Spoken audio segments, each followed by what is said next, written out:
Hi, everybody. Today I'll be talking about ways blocks lead to opportunities.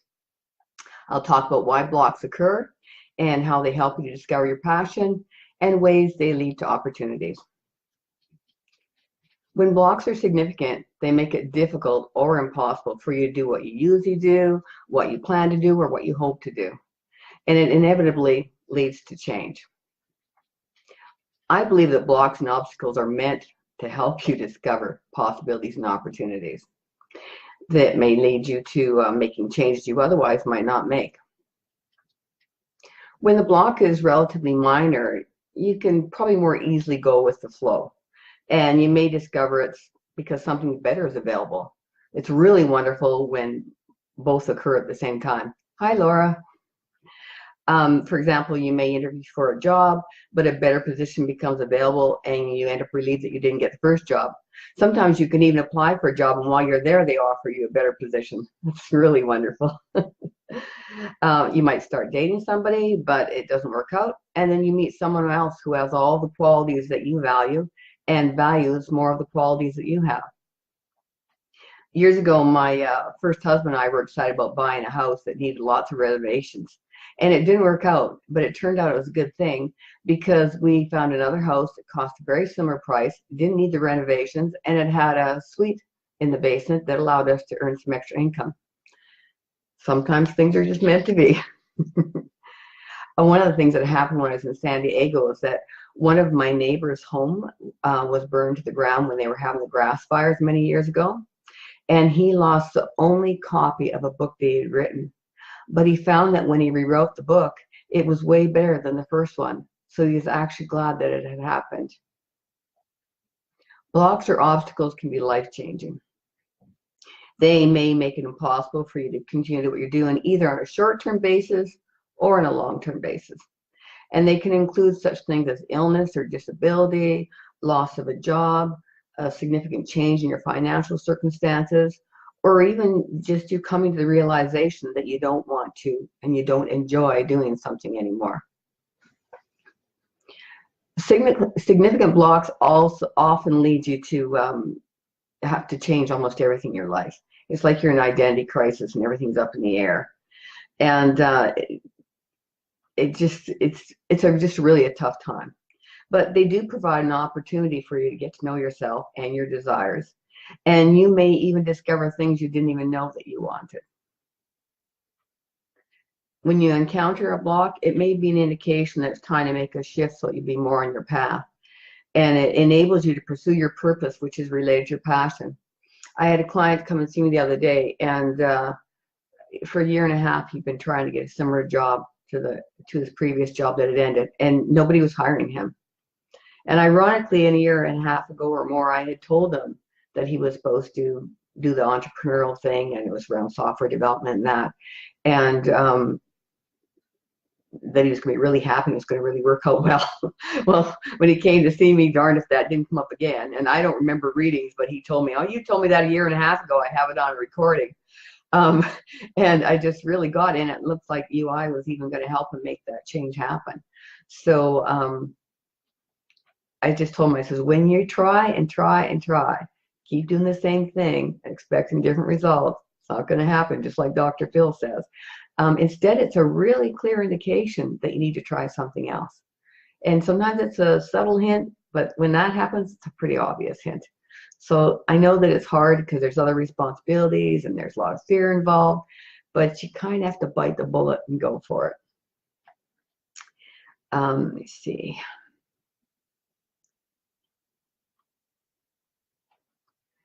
Yeah, they usually show up in your life when you need to change of directions. Sometimes that leads to multiple changes, and that can leave you with a whole new beginning. And so you can feel overwhelmed. You may even feel depressed and frustrated until things start to work out. But inevitably, it seems to work out. So it may be scary, but it can also be exciting. I know when my twin sister, she used to ride horses all the time, and one of the times she ended up breaking her ankle. And she'd been a nurse up until then, but she couldn't do the nursing anymore. And darned if she didn't start painting on her cast and discovered that she was an excellent artist. So that's what she did for years. Hi, Teresa. My husband and I, the husband that I had at the time, we used to spend a lot of our spare time paragliding. It was definitely our passion, and several years like that. And I was a certified paragliding instructor. And we actually took a year off and went paragliding up and down the west coast of Canada, United States. We thought we'd do it while we were young enough to enjoy it. And then after a while, we moved to San Diego, and my husband decided he didn't want to paraglide anymore. And it's really not safe to paraglide on your own, and plus it's inconvenient. You kind of need someone to drive so that it can fetch you when you go long distance and when you fly cross country. So I inevitably had to stop paragliding. And first of all, I was just really depressed, like I didn't know what to look forward to anymore. But the neat thing that happened is that I discovered healing energy and my intuitive abilities. And as you know, I'm a psychic medium now, so I certainly don't regret that happening. You might make changes that result in you doing things that are more in alignment with your soul's purpose and your heart's desire, and it'll help you to feel whole. And I know that's certainly what happened for me. Exploring options can be overwhelming, but it can also be motivating. The first thing you need to do is ask yourself, what do I want to change? And when you've worked that out, you may take some time to start considering the possibilities. But regardless of whether or not it appears possible, what would you like to do? You have to really be open to things even though you don't think they're possible. What would bring passion into your life? I think almost everybody's got something they're passionate about, and they just think it's not practical, it's not affordable. They're trying to support a family, so how can they take the time out to make the shift? But just take a real honest look at that, because it may turn out that it's possible. What would feel meaningful to you? What opportunities to learn and create do you want? And what strengths and skills and interests do you have? And then when you look at the possibilities, what ideas do you have about what you need to do to enable that change to happen, even if it's something to do to start slowly? And you just need to be receptive to making the changes needed to make your life feel meaningful and rewarding, because I really feel like it'll start happening, it'll start to unfold, it'll come to you if you're receptive. If it involves a change in a relationship, think about what you want in a relationship and what do you need to make yourself available for that type of relationship. Is there anything you need to change about you or what you're doing to make that possible? And even if you don't know how to do something, be open to getting things started, because I really think the path will unfold then. It may happen little by little, but it'll happen. And sometimes it takes a long time too. That's the hard part. Us humans, we don't like to wait. You need to take the first step and be ready to take the next steps as you create the opportunities or as they arise, because some of them will just come to you without you having to do much to create them. And as you accomplish tasks, you'll obtain more information, and then you can alter your course accordingly. And it may be that you discover that you're more capable of something, or you find out something you didn't know existed that might, say, for example, be a specialization in the direction that you're going. But you sort of have to be receptive to those changes. I think synchronicity is really important when it comes to making change. Those are those uncanny little events that just seem to come your way, and they're just so obvious that you know they were meant to be. When I wrote my book, Make It Happen, I had people send me stories of synchronicity in their life, because that book's about manifesting the life that you want. And the stories are just fascinating. I'm always fascinated by synchronicity, whether it's in my own life or somebody else's. But you do have to be receptive. You have to notice when you're sort of being pushed or invited to move in a little bit different direction. It's helpful to create positive spirals in your life. And that's another thing I talked about in Make It Happen. Use your intuition in positive spirals. When you have positive spirals, it helps you to discover your passion. It helps you to find the way to your dreams.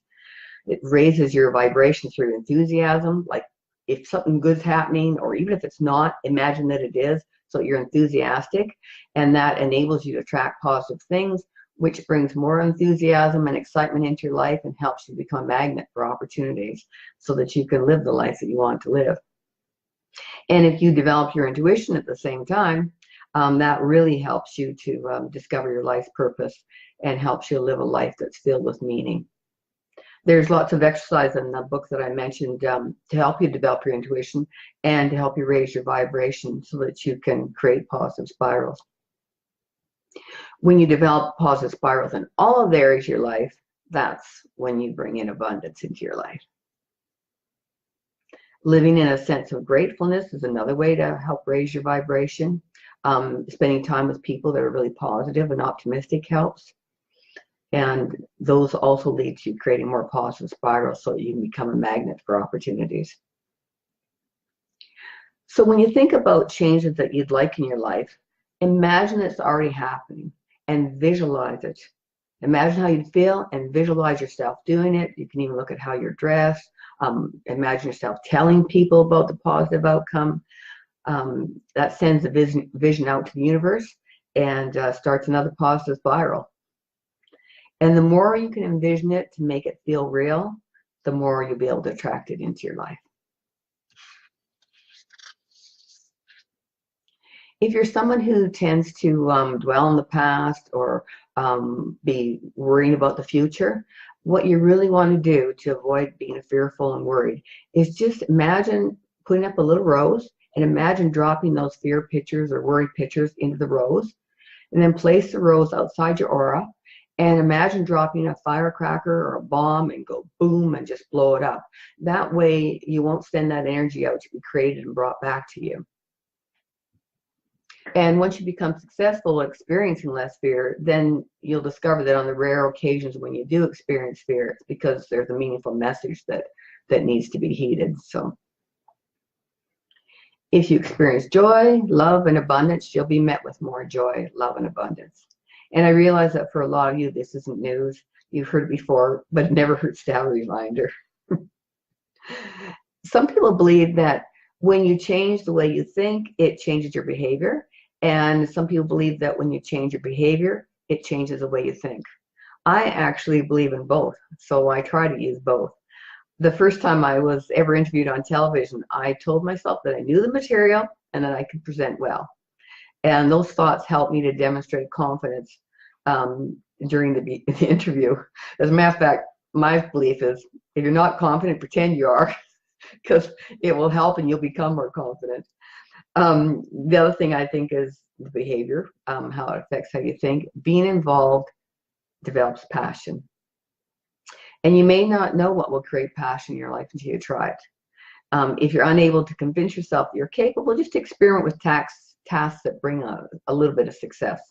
And that behavior will gradually change the way you see yourself, because it'll help you to develop confidence in what you're doing. I could even give these live events as an example. When I first started doing them, they scared the heck out of me. But I just kept doing them. And now it feels a lot more comfortable than it did before. So you can start positive spirals and ensure their maintenance, and then just leave them to blossom. Set things up so they start moving in the direction that you want to go, and then release it to the universe and get on with another aspect of the project or goal. And just let it sit there. Because when you plant a seed, you can't keep digging it up to see if it will grow.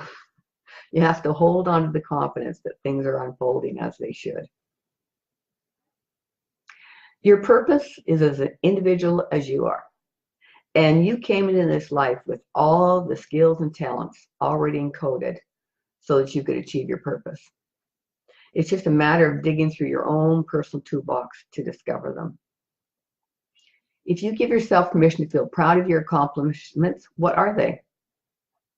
Write them down and be generous. Count even the small things. What strengths do they reveal? Write those down too. These are the things that you want to capitalize on as you strive for abundance and as you're making changes.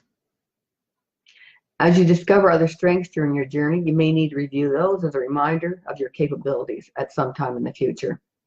You may also want to add them to your list so that you can do that. But be savvy about your limitations. Pursue goals that are compatible with your strengths. And always remember to look at what excites you now. What could you do to make that a bigger part of your life? Or is it time to add something new? Hi, Steve. It'll be important to be flexible during the self-discovery process. Other possibilities may excite you, and it's acceptable to change your mind. It's a trial and error process. So give yourself permission to stop something and try something else. Hi, Selena. When you're attempting to design your life goals, I guess I should check and see if I got a scroll here. Nope, I'm okay. Sometimes I miss saying hi to people. It may help to look at what other people are doing. Not because you want to compete with them, but because they may have ideas of things that would appeal to you. Not that you have to ask them either. Just look at what parts of that person's life appeal to you. And if you were to do some of that, what would you do differently? Because you still need to be yourself and you need to do what fits for you. What have you wanted to try but you haven't because you thought that you weren't capable, or you thought you couldn't afford it, or you thought you didn't have the time? Because sometimes it turns out that you can do that, maybe in a modified way. Nothing contributes more to your feelings of self-worth than following your dreams. That's what makes the world go round. Each and every time you sell yourself short, it's an attack on your self-esteem. So it may be time to set out and let your dreams happen. Hi, Lynn. You can break yourself in slowly and experiment just to find your authentic self. And at times, the hobbies and the side interests that you have, they may mushroom into something that becomes the focus for an earning income. So give yourself permission to try some things that look like fun, or try volunteering. You may discover some strengths that way too. Pursuing change often involves taking 2 steps forward and 1 step backward. So expect that, and that way it won't get you down as much as it might otherwise. If anybody has any questions or comments, feel free to add them now, because tonight's going to be really short. I'm almost done. So I want to say, blocks in life are inevitable. And I know most people, when they encounter, they just feel really, really frustrated and scared too, because you don't know how long they're going to last. You don't know what it means for you. So, you know, it can't help but get you going at least a little bit. But allow yourself time to adjust and to grieve. You have to grieve when those blocks happen, because they always involve some sort of loss for you. Even if it's hopes and dreams, it always involves loss. And when you're ready, be receptive to embracing opportunities and welcoming change into your life.